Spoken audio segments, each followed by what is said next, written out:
Now that's an intro. Whoa. So here we have our most versatile and amazingly talented artist. His roots are from Odisha, but his hearts are all from Bangalore. So, Wow. so he has played for many legendary musicians, including Lucky Ali. He's played for Raghu Dikshit. And he's currently a part of Vijay Prakash's band. So there you go, guys. We have Advait. Hello. I am so excited to, be a part of this podcast with Advait. So Advait, you have anything to tell? Uh, let's get it started, man. I'm excited to have this conversation because doing podcasts with musicians is actually a lot of fun. You can connect to them and they relate to what you're talking about, and there's a lot of relatable stuff to talk about. So this ought to be interesting, man. I think you have some interesting questions also, and this conversation type of format that we're going to be going through. It's going to be fun. So Advait, welcome to Sand Talks.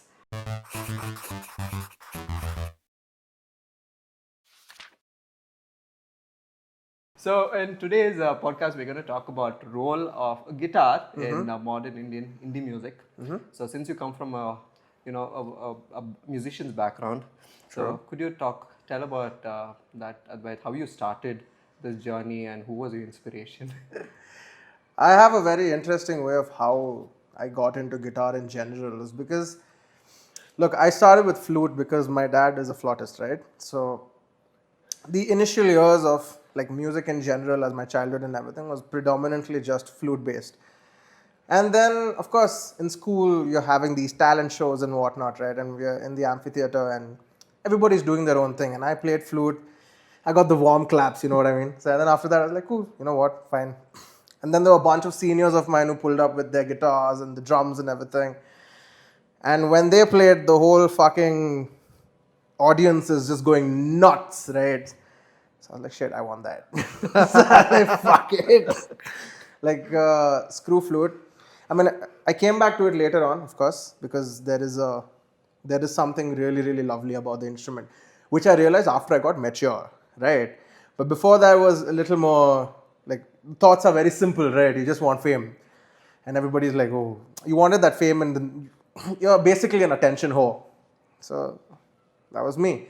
And that's it. I had a very rusty old guitar, picked it up, and then figured YouTube and as you do, like, because a large chunk of guitarists from at least our generation comes from that learning from YouTube, right? It's very self-taught. Right. So I think that's predominantly what happened, bro. And then just learning. And eventually I met you at a lot of, I mean, you all don't know this, but like, we both went to like the same music school for like a brief period of time where he was learning piano and keys and I was learning classical guitar.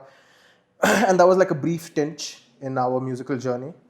And we met briefly and then I'll be very honest, I didn't really take the whole guitar aspect of things very seriously until I got out of school. And when I got into the real realm of things, I saw how many extremely talented musicians are around, and just being in the presence of extreme talent and also like witnessing it on the regular, that was like a motivation. And and I loved then the love for the craft became more, because you're just spending so much more time with the instrument and it's a joy, right, as we know it, right?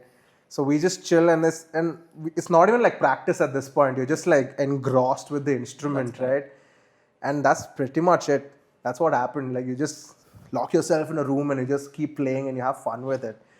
And then, of course, the stage aspect of things, that's the natural byproduct of it. But otherwise, yeah, man, that's pretty much it. I just zoned into my stuff and had fun with it, So how was your first stage experience, Advait? Was it with Lucky Ali first or with like a proper stage experience? Uh-huh. It was with my dad. I slept off on stage.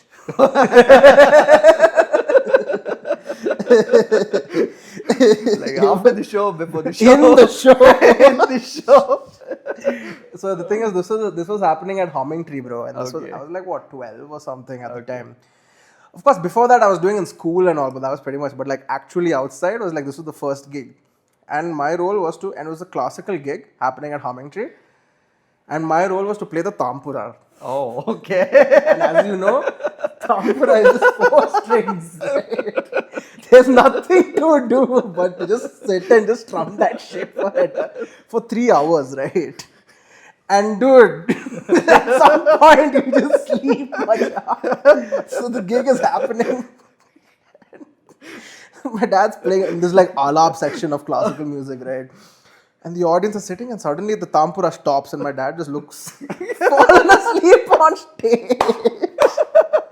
Then he just nudges me to wake up. He's like, oh yeah, I've not slept, bro. I was just zoned out. So yeah, bro, that was my first stage experience. Falling asleep. Wow. But yeah, man.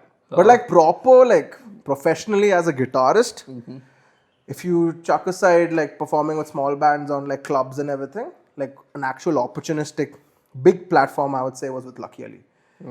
That was in 2019, I would say. That was fun.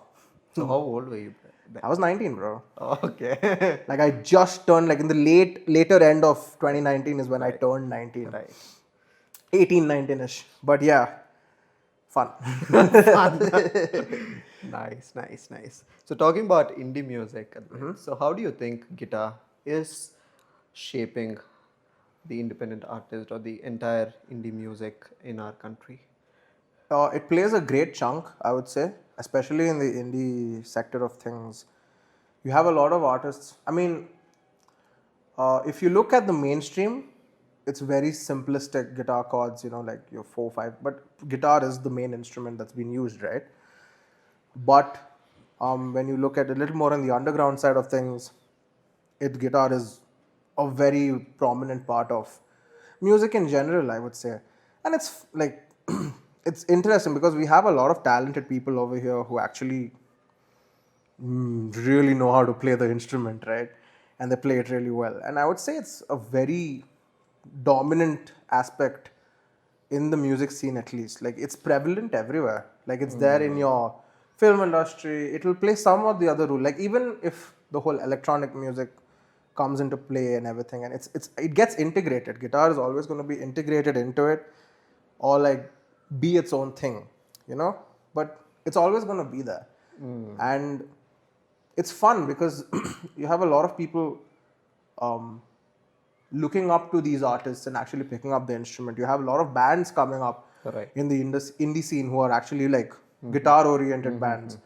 I mean, one band that I can think of that is pretty big in the indie circuit was Local Train, right? And Local Train has a lot of songs which are just heavily guitar driven, and you have a lot of people picking up the instrument because of that. Right. So it's like that. Guitar is always going to have a good, very interesting place in music history and the future that it's there, So yeah. So basically, when someone is learning a guitar, they usually learn Western stuff, and basically guitar comes from a Western side. Correct. Right. So it has Middle Eastern origins. If you want to dive deep into the nerdy aspect of things, guitar comes from something that's the oud. Okay. Right? The oud is a Persian instrument that originated like 3,000, 4,000 years ago. Right. That eventually made it to Spain and Europe and everywhere. And that later became a lute, which is basically the same oud, but like there were frets put into it with strings and whatnot. And then eventually, it became a guitar. I just wanted to put it there because it's a little nerdy and it's interesting. Nice. Yeah. So basically, when you play that in Indian music, a lot of artists come from a classical side of a background. Right. So how do you think we can adapt Indian music into a guitar or guitar playing style? Basically, how can you integrate ragas, different kind of ragas and different kind of riffs, which is coming from an Indian originated music?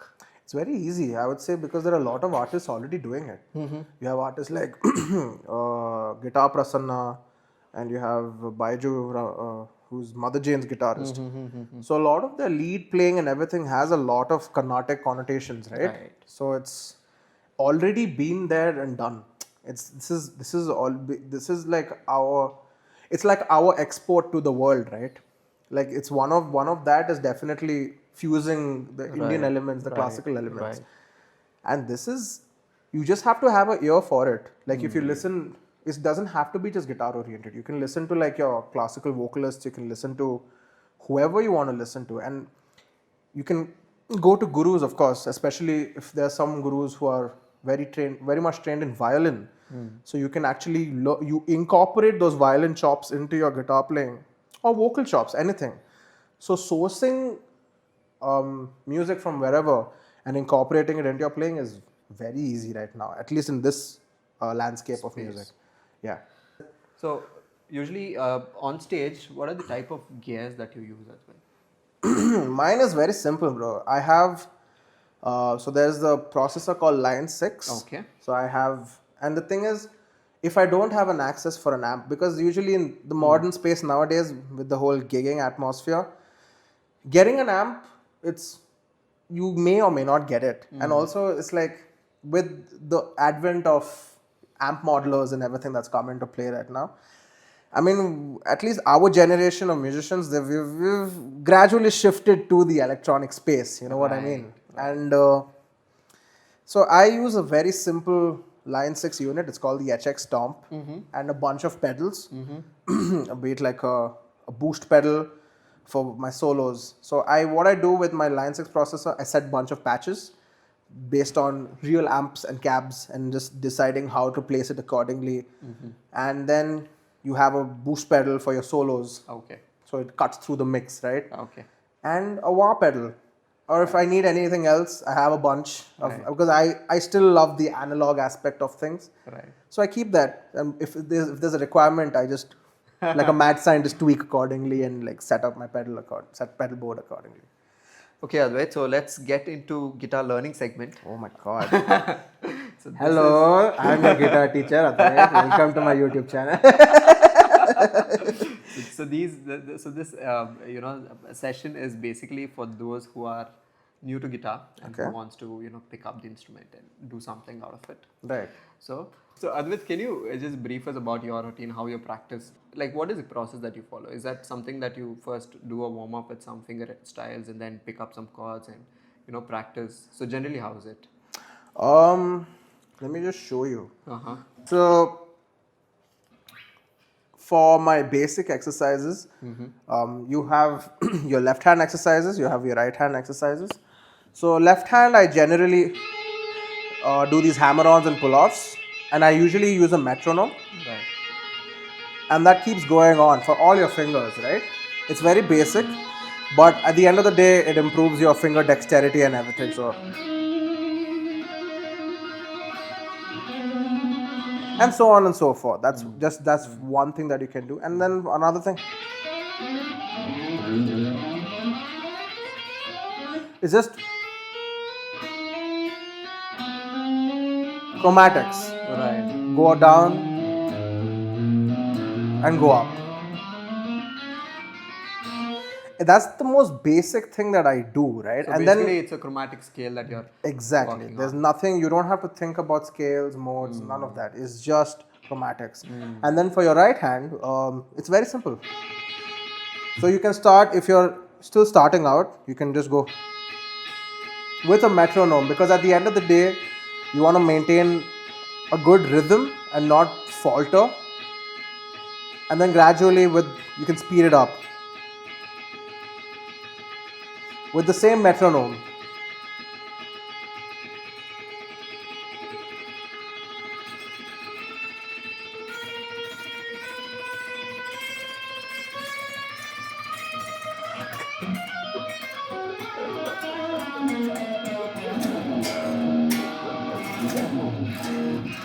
I mean, etc. But you get the point.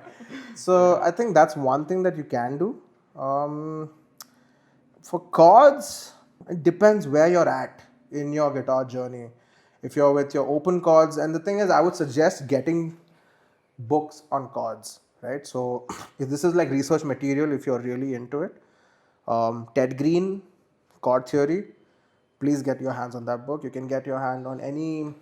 So that I have a bunch of books, but your Bible should be Ted Green's book for chords, because every voicing, everything that you need to know about chords is in that one book. Right. So no matter where you are in your guitar journey, refer to that book, sit, learn, and you will be familiar to everything that comes your way. So I'm still learning from that book. And for your lead and everything, just YouTube it, bro. There's so many at this point. And I would just say sit regularly. And if you want any book, professional, there's a particular book that Kathri Govan has put out. There are 2 sections of it. Get the latest section, and that will help you out. So it's convenient stuff. I mean, yeah. So what is the scale that you start off with while you're playing? Every guitarist loves the minor pentatonic, okay? Okay. That's like our guilty pleasure. We will not step away from it. We will solo using using that particular mode till we die, which is just 5 notes, right?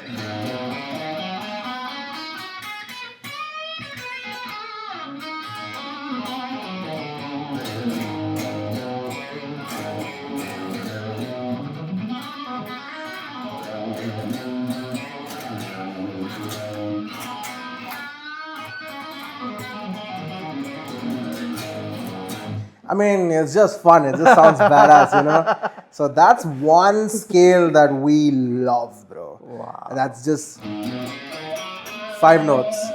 1, 3, 4, 5, 7, 8. 1. But yeah, that's pretty much it. Wow. But for someone who wants to play like you, what is the first instrument that they need to get the hands on? Is it the electric guitar or the acoustic or the classical? Get whatever you want to get, bro. It doesn't really matter. I mean, see, if you really want to, like, it depends on who your influences are. If you have a lot of electric guitar influences, if you're into metal, rock, or whatever, and electric guitar is definitely easier, right? So you can definitely get an electric, or if you want to go acoustic, sure, go acoustic. It's going to be harder to play, but your fundamentals will be hammered really well, and I think you'll develop more strength in your fingers, which is essential for a guitarist if you're playing for a longer period of time. So whatever you want to get, bro, get it. It doesn't really matter. But since you started off with a classical guitar, has that helped you in playing Definitely. this?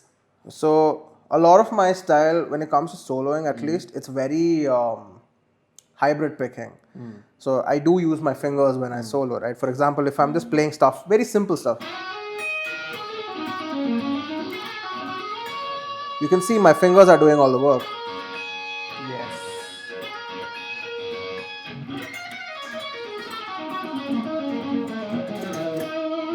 So that really stemmed from a lot of classical playing, right? From Yes. yeah, of course you have to.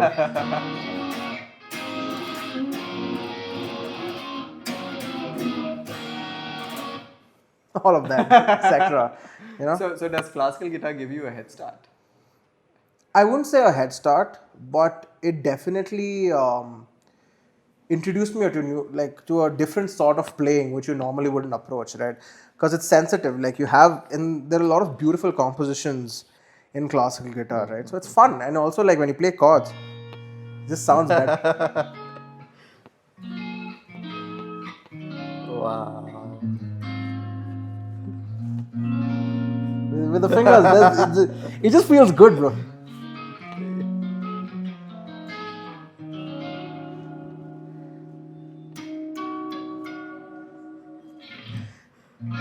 So yeah, it just feels better playing with fingers, and I think classical guitar definitely allowed me to explore more with that style of playing. So it's fun. Right. So basically, for starters, what is the simplest chord progression that you could recommend? Very easy, bro. Like you just check out this song called "Boulevard of Broken Dreams" by Green Day. Every guitarist who's gotten into guitaring has used that. So I think you can just go this. It's your E minor chord. I will teach you chords using only these 2 fingers, okay? Don't do this, but just use these 2, okay? Just these 2. Okay. You know, if you're like extreme beginner, right? So this is your first chord, your second chord, your third chord, fourth chord. And that's it, dude. So then you just strum along.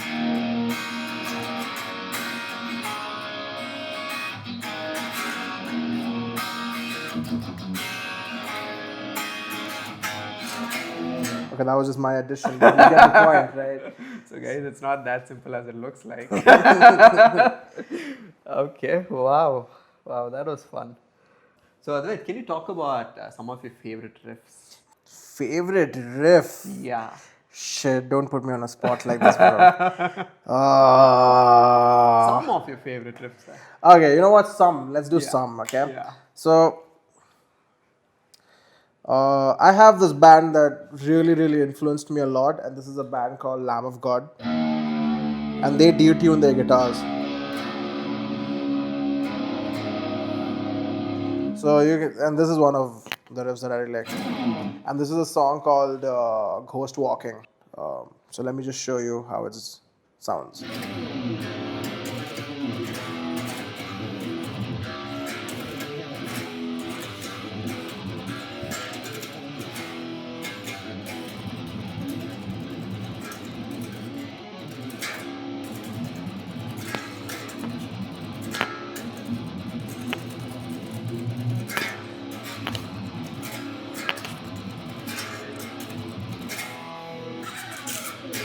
Yeah, dude. That's fun. That was fun. And can you give us a few tips on how to play that? I'm not doing a lesson video on this, bro. What do you want me to say, huh? Got that? Oh, no. False. I can't teach this shit. Oh, YouTube it, bro. Okay, so we've come to the final part of the episode. So Advait, for someone who's looking to become a full-time guitarist and who's trying to get into this field in a crowded market, so what is that one advice that you would give them to stand out in the crowd and also to make them as one of the most finest guitarists? I would say ditch the market. Market doesn't care about you. You shouldn't care about the market. Market comes and goes. Screw that. I would say to be very blatantly honest. Yes, it's crowded, but this is a joy. This is a form of self-expressionism at the end of the day. I would suggest focusing on that. Focus on your craft. Focus on your influences. Learn more. Have fun with it. And just because see, it's a lifelong learning process at the end of the day, and there's a lot of cool shit to learn. And like just be inspired, right? There are a lot of cool musicians. I would just say be on that route, bro. Like be with musicians and like just listen to good shit and incorporate that into your playing. Because the market doesn't really matter, bro. It's like what you play, the way you like to play, because that's what, see, at the end of the day, as musicians, we should be focusing on that, right? It's self-expressionism.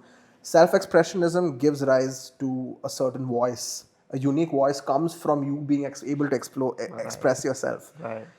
And that's key. That's it. And you just focus on that, and then everything else will fall into place. All of this being the best guitarist or carving your own niche in the market, those are all byproducts of you just spending time with your instrument and playing. And I think that once that's tapped into, everything else will just come and follow. That's pretty much it, bro. Wow, it was a pleasure talking with you, Advait. Thanks, Masha. Likewise. Thank you. Nice And I meeting you, got to Sola. hear some amazing music today. And thank you so much for that. And thank you for being a guest in our show. Thanks, Thank you so bro. much. Thanks for having me. Yeah. This was interesting. Thank you. Thank you. So guys, if you've enjoyed this podcast, do subscribe to the channel and hit that like button. And here you go.